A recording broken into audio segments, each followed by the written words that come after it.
আসসালামু আলাইকুম রহমতুল্লাহি অবরাকাতু। জিনের ক্ষতি থেকে বাঁচতে করণীয়। খারাপ জিনের ক্ষতি থেকে বাঁচতে নিচের বিষয়গুলোর প্রতি যত্নশীল হওয়া অত্যন্ত জরুরি। এক, জামাতে নামাজ আদায় করা। এটা আপনার আত্মিক শক্তি বৃদ্ধি করে এবং আপনাকে শয়তান থেকে নিরাপদ রাখবে।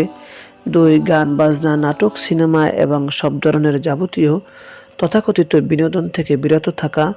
পূর্ণ বা অশ্লীলতার ধারে কাছেও না যাওয়া। 3, যথাসম্ভব পবিত্র থাকা। ঘুমের আগে অজু করে বিছানায় যাওয়া।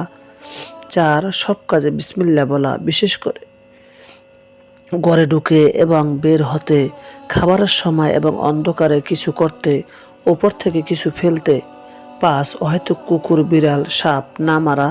কোনো কারণে মারতে হলে আগে 3 বার পর্যন্ত তাড়িয়ে দেওয়া, এরপর তা না গেলে তখন তাকে মারা। 6, সন্ধ্যার সময় ঘরের দরজা জানালা বন্ধ করে দেওয়া আর বাচ্চাদের বাইরে বের হতে না দেওয়া। রাত হয়ে যাওয়ার পর বাচ্চারা চাইলে বের হতে পারবে আর দরজা জানালাও খোলা যেতে পারে।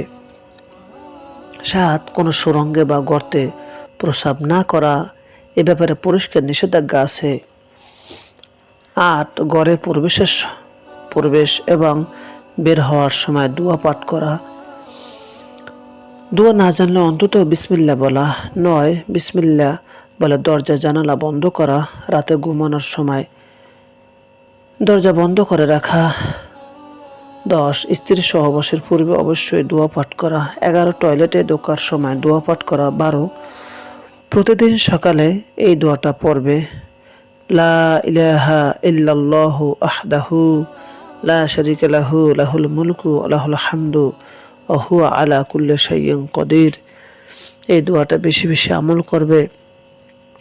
13, ঘুমের আগে আয়াতুল কুরসি এবং সূরা বাকারার শেষ 2 আয়াত পাঠ করা। 14, সকাল সন্ধ্যায় মাসনুন আমলসমূহ প্রতিদিনের ন্যায় আমল করা উচিত। বিশেষ করে 15 নম্বরে যে কথাটা বলা হয়েছে, সূরা ইখলাস, সূরা ফালাক, সূরা নাস, এই 3 কুল, এটা আমল করবে সকাল সন্ধ্যায় ঘুমানোর সময়। এই আমলগুলো করলে আশা করা যায় খারাপ জিন থেকে হেফাজত পাবে। মহান আল্লাহ তাআলা আমাদের পৃথিবীর সকল মানুষকে হেফাজত করুন। সবাই আল্লাহ ও রাসূলের পথে চলুক। সকল মানুষ সুস্থ থাকুক, ভালো থাকুক, আমিন। আসসালামু আলাইকুম ওয়া রাহমাতুল্লাহ।